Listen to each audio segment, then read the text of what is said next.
Okay, welcome to the show, folks. I am Dr. Tony DeLangel with another episode from the Gonstead Unfiltered podcast. Thank you guys for joining me today. And I'll tell you what, today you're either going to love me or you're going to hate me. But, folks, it doesn't matter because no matter what you think of me, I'm always going to love you and I'm always going to tell you the truth because the truth shall set you free. So before we get into this, folks, I want to tell you a little story. This actually happened to me this past weekend. I was at my daughter's volleyball tournament, and I ran into a patient that I saw maybe 4 or 5 years ago. And back then he called me and we were talking. He had severe low back pain. I remember we had to order an MRI, and he had a massive disc herniation, one of the worst disc herniations I've seen back then. And we went through everything. We did the exam, we did the x-rays, we did the video analysis. The entire team looked at the picture, and we all decided that a spinal decompression was going to be the best case to go for something like this just because of the severity of his pain. And so after verifying his insurance, he still had, I believe it was somewhere around like $3,500 that he had to pay out of pocket. Those were the out-of-pocket expenses that were involved at the time. And so I still remember during the time he was like, well, listen, I only want to do what my health insurance covers, which was very minimal. And, you know, to be honest, folks, what he did at that time really wasn't worth it. And I told him that. I was like, listen, if that's what you're going to do, I'd rather have you just hold off because I don't want you to have a bad impression of us or our company and say, oh, yeah, you know what? I went to Gonstead, it didn't work. When in reality, you really didn't do what we asked you to do. But you also have to be empathetic towards individuals who say, I only want to do what my health insurance covers. Everybody pays a lot of money for their health insurance, and they want to be able to utilize that. So I totally understand when people say that, but we have to start looking into things a little bit more. So here's the thing. I saw him this past weekend at my daughter's volleyball tournament, and he was walking with a walker. And I said, what happened? You know, everything okay? What's been going on these last few years? And he says, well, I had the surgery because my insurance covered it. And it actually got worse. It felt good for like a month or two. And then the pain just kind of came back. And then it continued to get worse. And I tried the PT afterwards and nothing seemed to be happening. So then, I did a nerve ablation during this process as well. An ablation is basically where they burn the nerve so you don't feel the pain, but the problem with that is the nerves always regenerate and the pain comes back with a vengeance. Now he's in the process of trying to put a stimulator into his body so that way they can kind of manage the pain that way. And he says, here's my biggest regret. I went through surgery. They burned the nerves. They want to put in this stimulator. The quality of my life has gone like down the tubes. I've spent way more money than what you were asking back in the day, and I have no life. And he kind of teared up, and I kind of teared up, to be honest with you, because it's very painful to watch these individuals. And this happens more than you guys know, and you have to be empathetic towards that individual.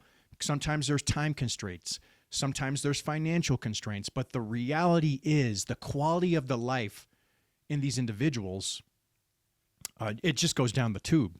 And then they suffer and they suffer. And sometimes we have to learn through some of the mistakes that we make in life. But these are massive mistakes that we just, obviously, if you can go back in time, you would. But this is something that we just, we can't do. Now, it's a very common thing for people to say, I only want to do what my health insurance covers. So I want to use this time basically to discuss this scenario. I want you guys to use this as your wake-up call to reality, okay? And we're getting into this point now where every single year health insurance is covering less and less. It's being used in a way that it's not intended to be used. At some point, that bubble is going to break with health insurance. Okay, 50% of Americans are either pre-diabetic or diabetic. 75% of Americans are either overweight or obese. I think we can all agree that's what's leading to all of these metabolic issues, inflammation, neurodegenerative diseases, anxiety, depression, brain health issues.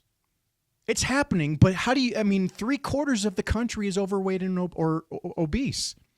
50% of the country is either pre-diabetic or diabetic.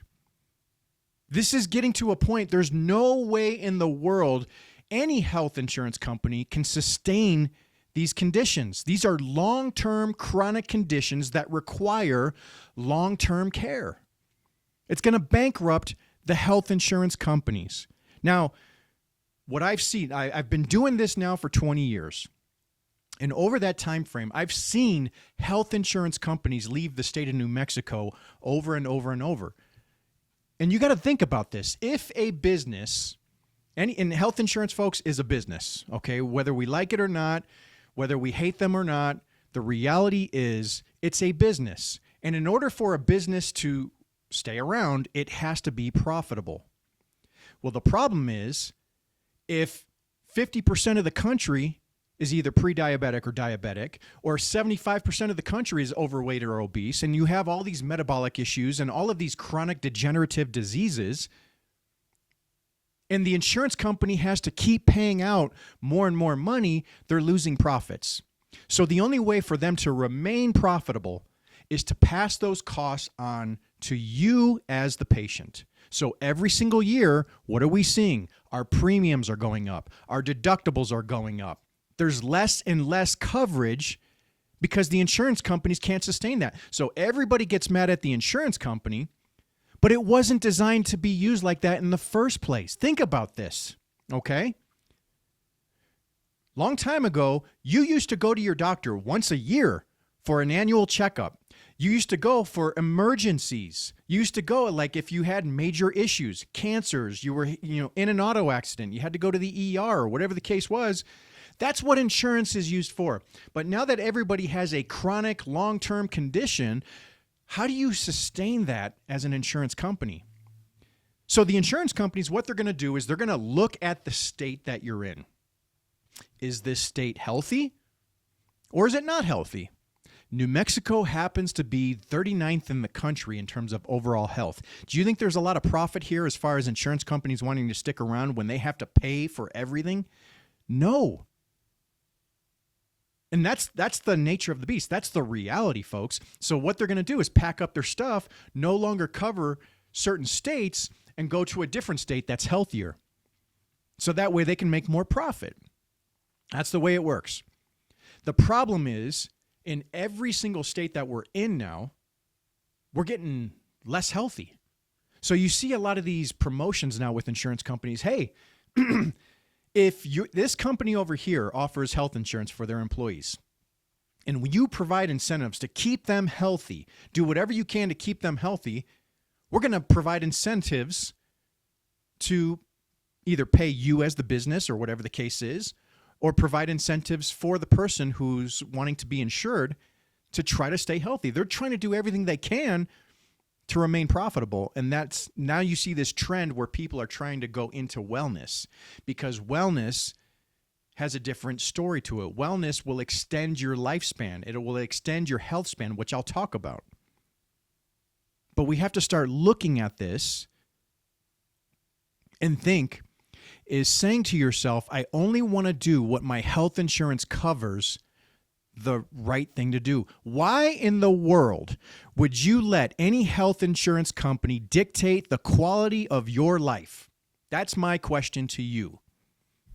Think about this. I only want to do what my insurance covers. And every single year, they're going to cover less and less, which means the quality of your life is going to become less and less because you're only willing to do what the insurance company is going to cover.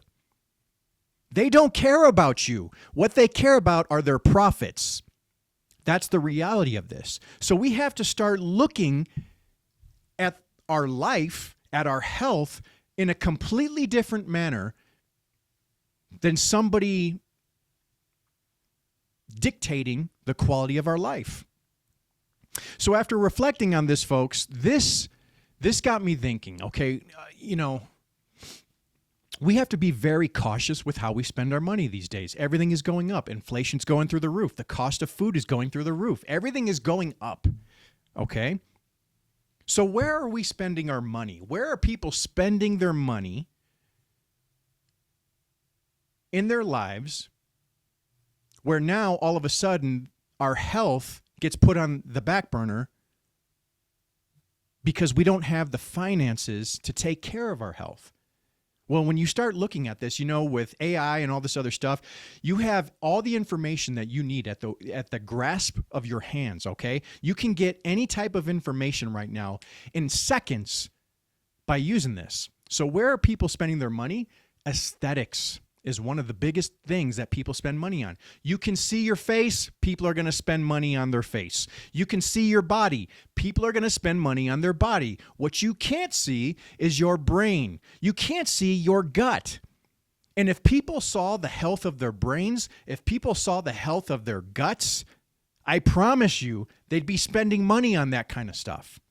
But instead, what are we doing? Weight loss medications, Ozempic. That's the big one right now. We don't know long-term effects. It's a fairly new drug, but that's an aesthetic thing. It used to be used for diabetes. Now we're just using it for weight loss. I'm literally in baseball tournaments talking to parents or volleyball tournaments talking to parents, and I can't tell you how many people are talking about this Ozempic. Oh, you look good. You look like you're losing weight. Oh, yeah, I started this Ozempic, and, I've been losing all this weight, and this is great. But let me show you. I started digging into this again. You can find information in seconds. 12% of adults in the U.S. are taking Ozempic or some type of similar weight loss drug. 12%. We have 350 million people in this damn country. 12% of them are taking this drug. Now, here's the thing. The cost of taking this drug is about $1,200 a month. That comes out to roughly almost $15,000 a year. Now, again, let's take a look at math. You're going to hear a lot of math. When I look at things from a long-term perspective, and what is the cost of this long term? Number one, how long does somebody take Ozempic? Because the reality is that's going to determine the long-term cost of this, but it just said long-term, potentially indefinite with continued benefits. So if you continually lose weight, you could be, let's just say 300 pounds. You take Ozempic, right? And you're losing weight. And you might see that as success, right? So I've seen anything from 68 weeks to 60 months to a long time. We don't know. It just says indefinite, okay, with continued benefits. But what are some of the side effects that they have discovered up to this point? We don't know long-term effects. We don't know what the long-term effects are of 10 years, 15 years, 20 years. Nausea, vomiting, pancreatitis, kidney problems, thyroid concerns. So is the cost of $1,200 a month, $15,000 a year for weight loss, and maybe you're losing weight, okay? But those potential side effects worth it? For some, it might be. It might be, well, I haven't had that when I was taking it, so it must be good. Okay, fair enough. We don't know the long-term effects, but here's what I want you guys to consider. When it comes to the weight loss, 50% comes in fat. You're losing all the weight that you lose, 50% of it is fat, 50% of it is muscle. Okay, so not only are you losing fat weight, you're also losing muscle weight. Now, let me explain something to you. I look at a lot of MRIs. When we order MRIs, I'm constantly looking at spinal MRIs. And here's the thing. The muscle mass, anytime somebody has an injury, the muscle mass shrinks around the injury near the spine. And whenever the muscle shrinks, something has to fill it. And typically what fills that muscle is fat. So you see all this fatty infiltration around or inside of the muscle that shrunk to replace the muscle. Well, if you're losing 50% muscle when you take Ozempic, then it gets replaced with fat. So if we're talking about your spine, and 50% of your muscle that was stabilizing your spine is now being filled with fat, that just means that you have a less stable spine, a more degenerative spine, and as time goes on, it's going to shorten the quality of your life. So was it really worth it because you look a certain way? Again, aesthetically, when people see things, they say, I don't like the way that looks. I'm going to pay money to fix it. But if we don't see the quality of our muscle, we don't see the quality of our brains, we don't see the quality of our guts, what is Ozempic doing to the quality of our brains? What is Ozempic doing to the quality of our guts? Let alone the muscle. We know that half of our muscle is going to be lost. So a lot of doctors, what they do is they say, you know what? You need to get on a good workout regimen when you're taking Ozempic so you don't lose your muscle. Okay, great. Let's talk reality now. How many people are actually going to do that? How many people are told that, you know what, I'm going to put you on this drug. You're going to lose weight. 50% of your weight is going to come in the form of lost muscle. Oh, and by the way, there's nausea, vomiting, pancreatitis, kidney problems, thyroid issues that you have to be concerned with. It doesn't sound too appealing, but people don't care because they say, I don't care. I just want to look a certain way. I'm tired of being overweight. It's a struggle. I get it. 50% of the country is diabetic. 75% is overweight or obese. I get it. But people are spending money from that standpoint. Where else are people spending money? Coffee and fast food. Look at every Starbucks. There's a coffee, place on every single corner. We operate right now in what's considered to be a medical plaza. All you see are coffee places, coffee and donuts everywhere. People need their coffee.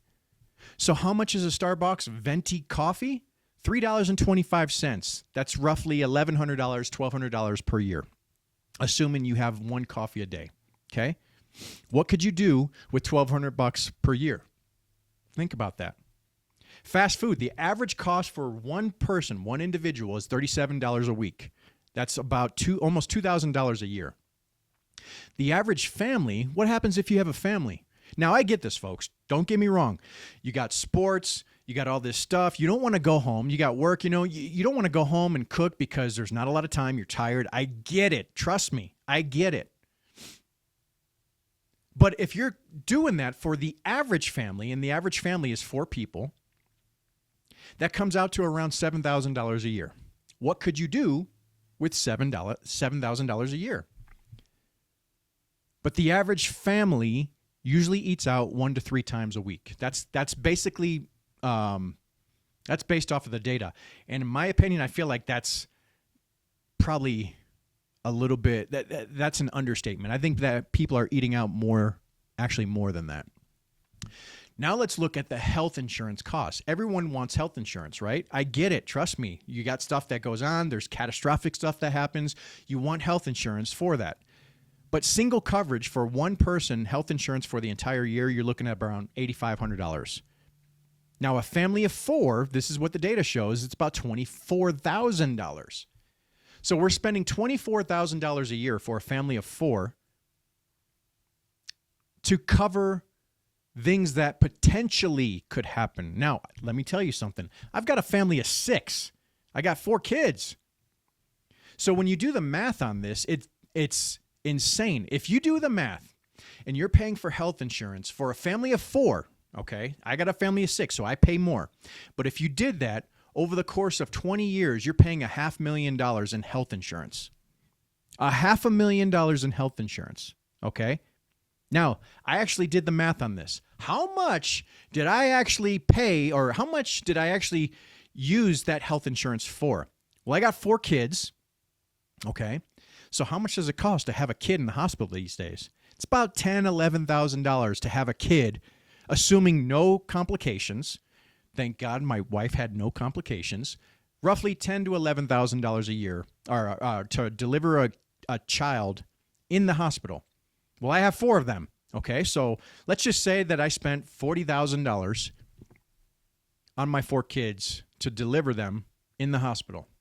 Now, the other times that we've been into the hospital, 2 of my kids have had to go to the emergency room for stitches, and one for a broken nose. He was playing baseball, took a baseball to his nose, broke his nose, had to take him for that.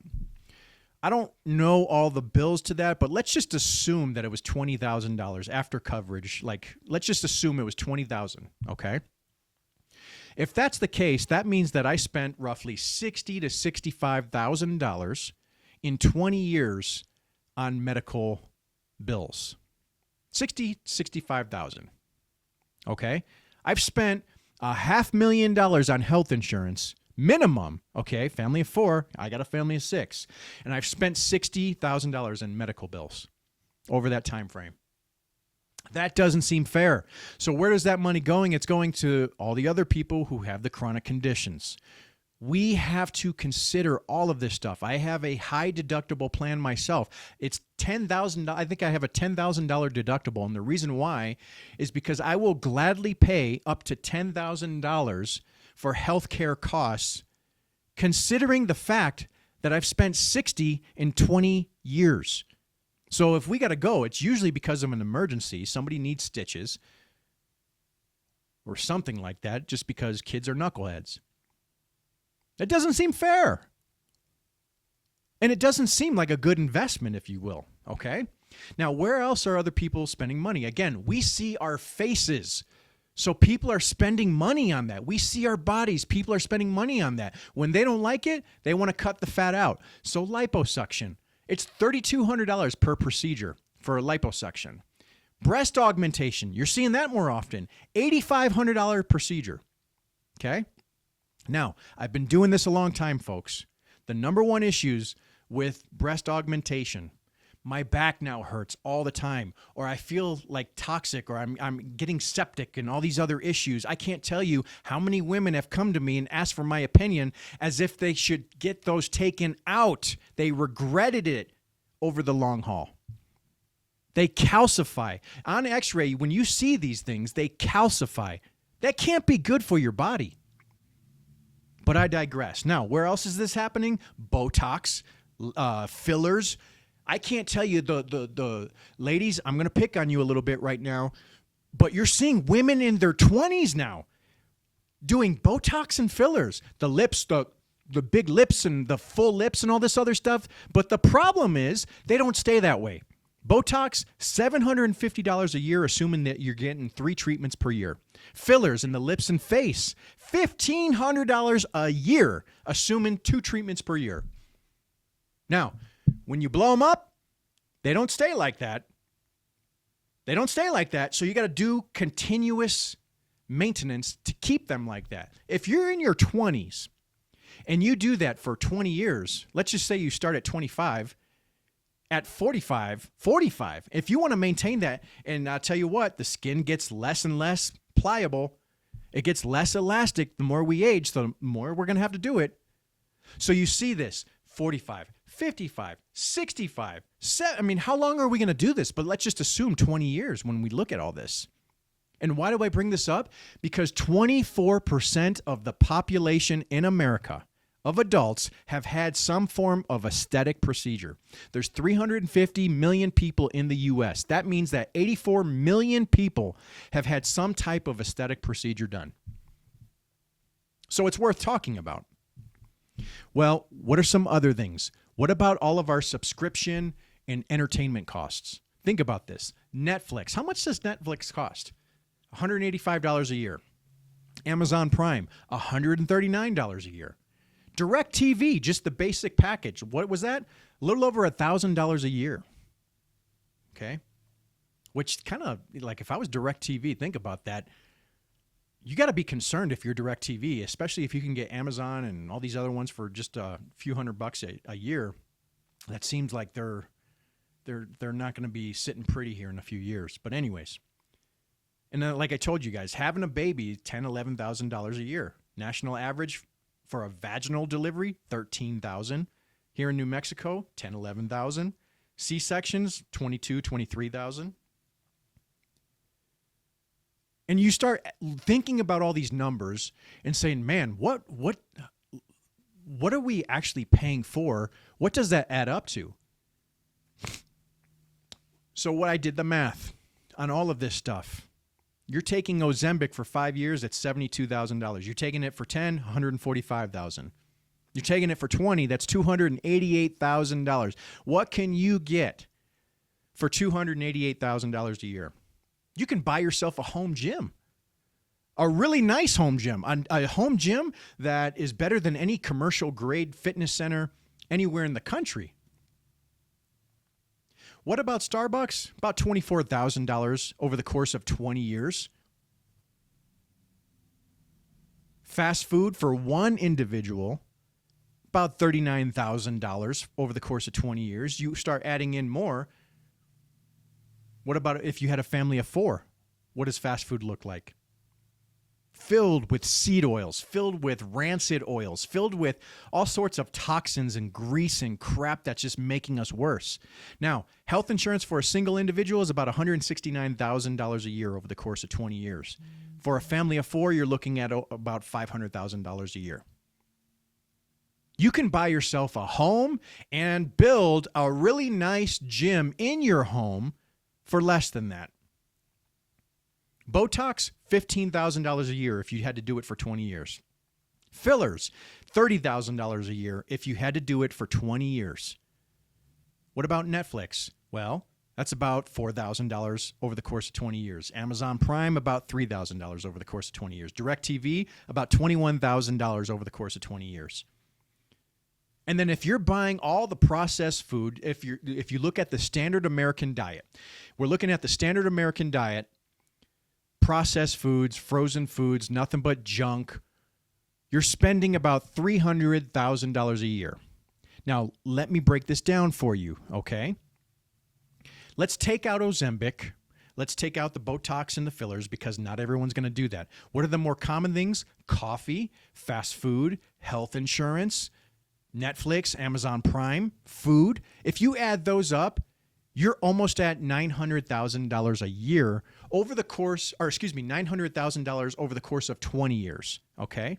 Now, this is for a lifestyle that will degenerate your body. It's going to degenerate your life, okay? You're paying $900,000 to degenerate your body and your life. That's just the standard American lifestyle.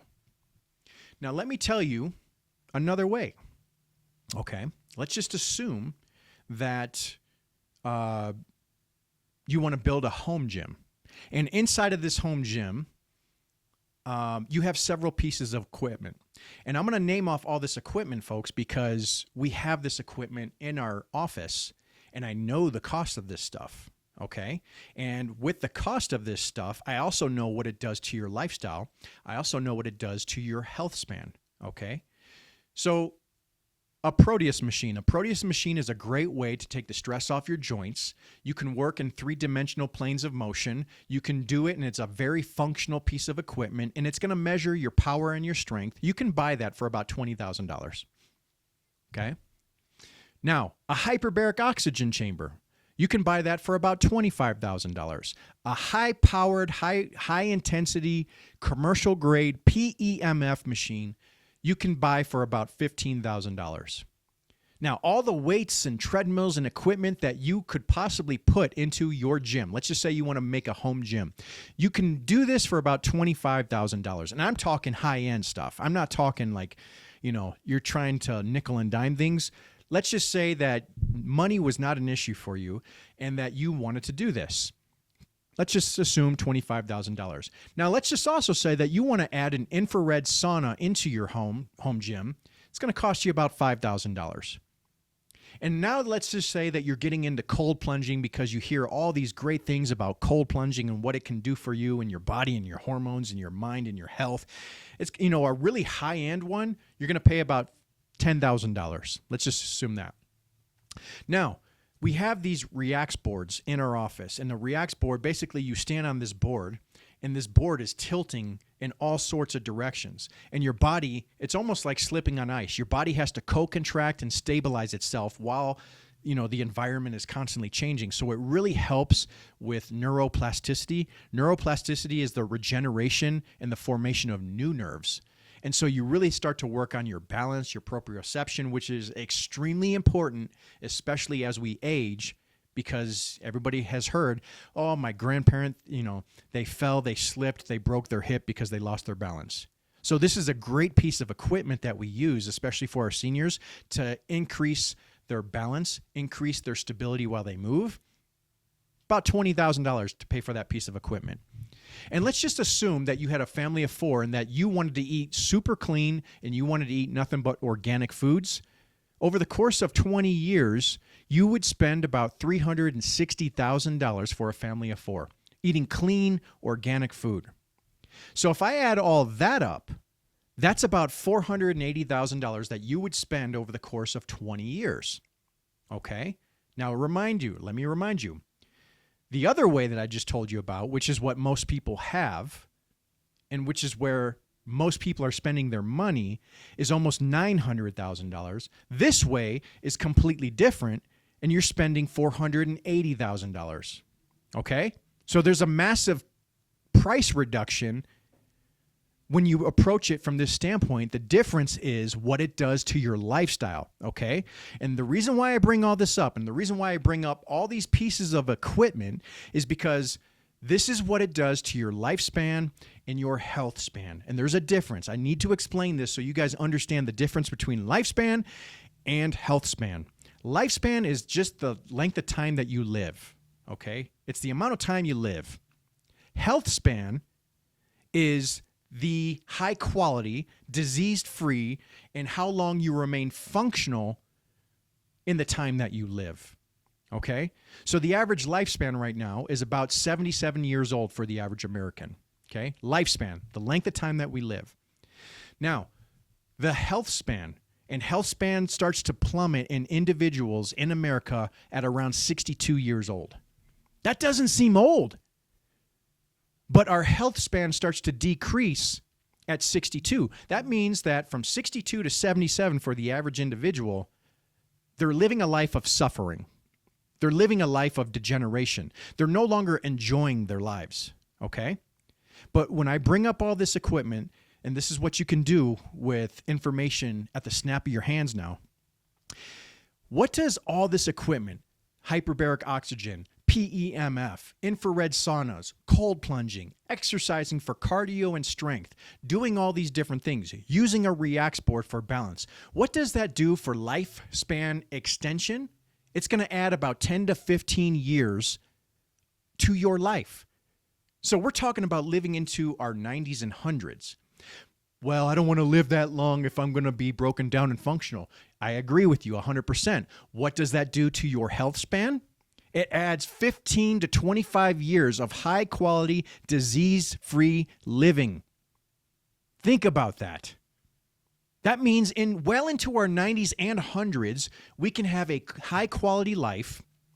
We can have a disease-free life, a life of abundance, the life that we all strive for and we all want but are not willing to pay the price. So let's break this down. If you exercise, think about this, exercising with cardio and strength training. And I'm not talking about being in the gym for hours, folks. That's like 3 times a week, doing moderate lifting and going for a walk. There's your cardio. That will add 7 to 10 years to your life. This reduces all-cause mortality by 50%. Now, while doing this, the strength training is going to increase your muscle mass, making your joints and your spine more stable. It's going to increase your bone density, which is going to decrease the risk of fracturing any bone as we age. The cardio is going to increase our heart health, our mitochondrial health. That means that our bodies will continue to make energy as we age. So it's going to prevent muscle loss. It's going to prevent fractures. It's going to prevent frailty. It's going to prevent neurodegenerative diseases that you're seeing skyrocket through the roof right now. What does hyperbaric oxygen therapy do? It's going to add 5 years of high functioning to your health span. Again, this increases our telomere length by 38%. Now, for those of you who don't know what a telomere is, these are the end caps on our DNA. And so the longer our telomeres, the longer we live. But the shorter our telomeres, the shorter we're going to live, the quicker we die. So we have to understand that, is there a way to make these telomeres longer? Yes, hyperbaric oxygen therapy does that.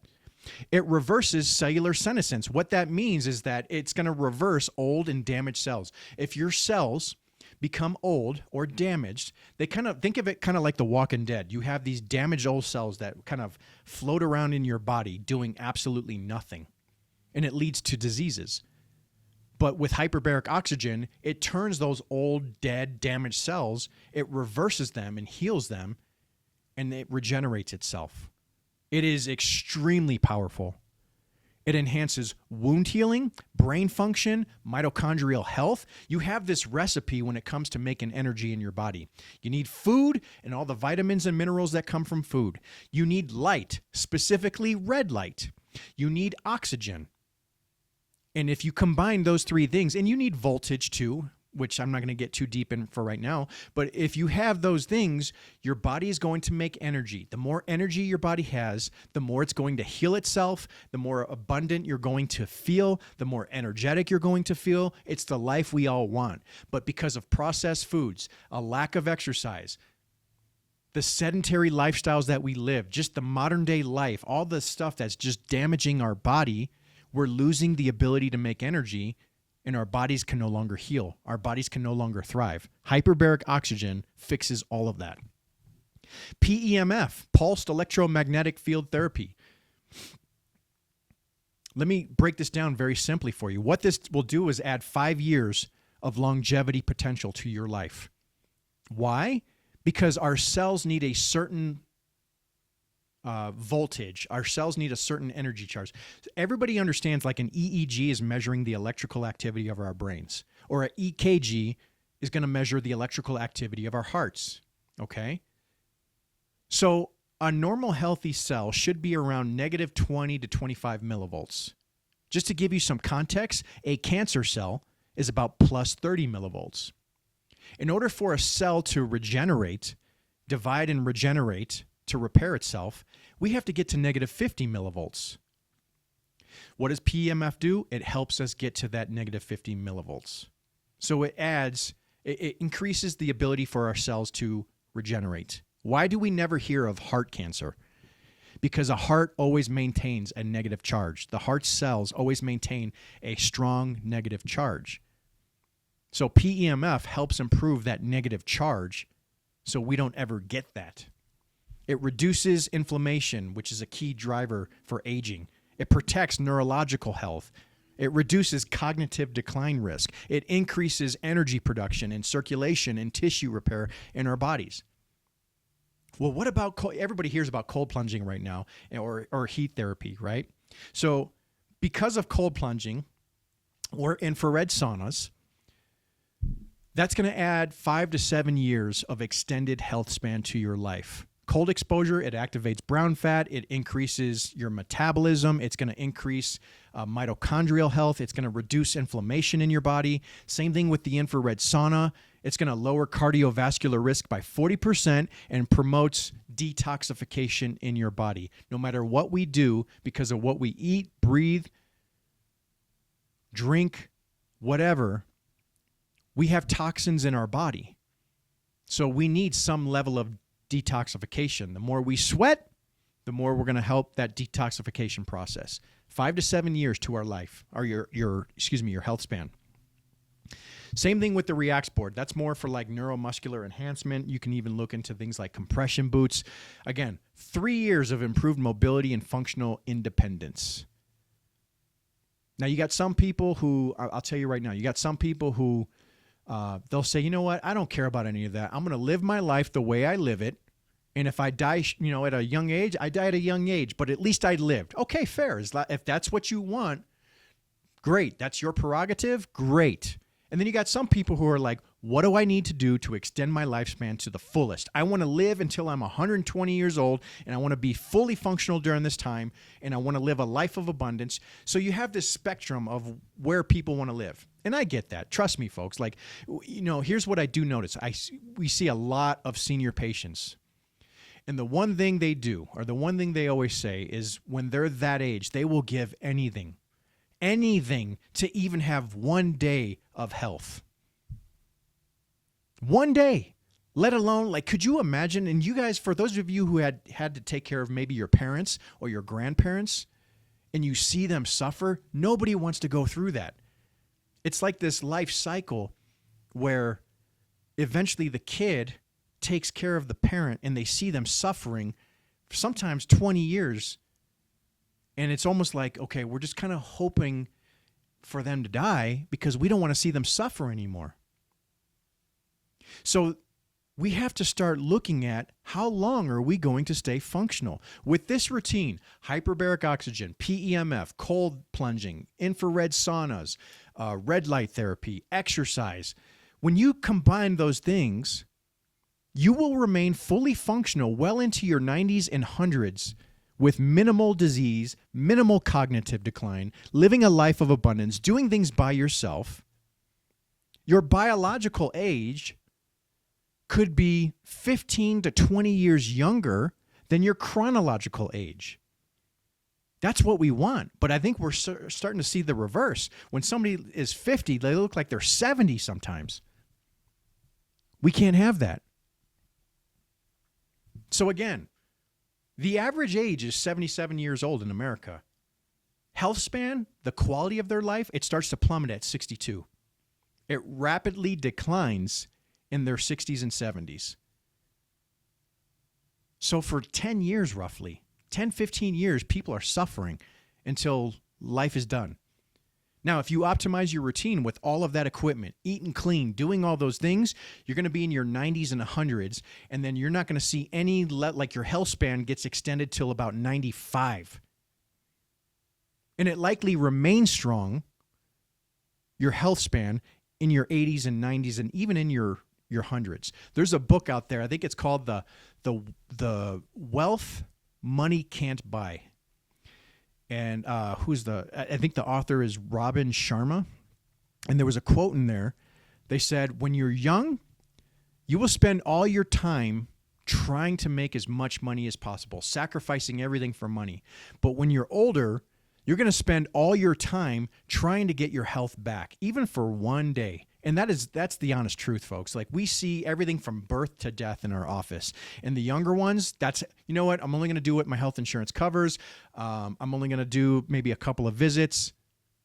The older ones, it's, what do I need to do to get my life back? What do I need to do to get my health back? I will do whatever it takes to get my health back because I took it for granted the majority of my life. And a lot of times we can help, but a lot of times we can't, folks. There's too much damage that's been done, but there's always something you can do. There's always, I don't care how old you are, how broken down something is, there's always going to be a benefit to what we can do. So people will literally spend hundreds of thousands of dollars over decades on convenience, on aesthetics, and subscriptions and entertainment. And compare that to investing in long-term health through quality food, exercise, preventative care. Now, the crazy part, folks, is when we build care plans, we have a 98% success rate in our office when patients follow through with our recommendations. And the reason why is they're not just designed to get you out of pain. They're designed to help improve your lifespan. They're designed to help improve your health span. So I'm going to go back to my original question for you. How much is your health worth to you? Because I promise you, as you age and health insurance covers less and less and your deductibles and your premiums go up, the only one that you have to rely on is you. So you better do what it takes to enjoy, especially the last 20, 30, 40 years of your life. Don't you want to live a life of abundance? Don't you want to live a life with no disease, no neurodegenerative disease? You want to have your memory intact. You want to be fully functional. You want to go for your walks in the mountains and enjoy your loved ones and enjoy time with your spouse and be able to work with no problems and not limit your life in any capacity because you have your health. If we're willing to spend on external appearances and entertainment, why don't we prioritize our internal health and longevity? You will spend less. You will spend less If you invest in those types of things, you will spend less and you will increase your life. You will increase your health span. So, folks, please take that to heart. The reality is, nobody is coming to save any of us. We have to rely on ourselves. We can't rely on these insurance companies. All they care about are profits, when you should be caring first and foremost about your health. So, folks, I hope you guys enjoyed this. If you guys have any questions, always feel free to reach out to me at any time. And if you know somebody who thinks this way and they're out there, we ask that you share this episode with them. The best thing you can do is give us a 5-star review.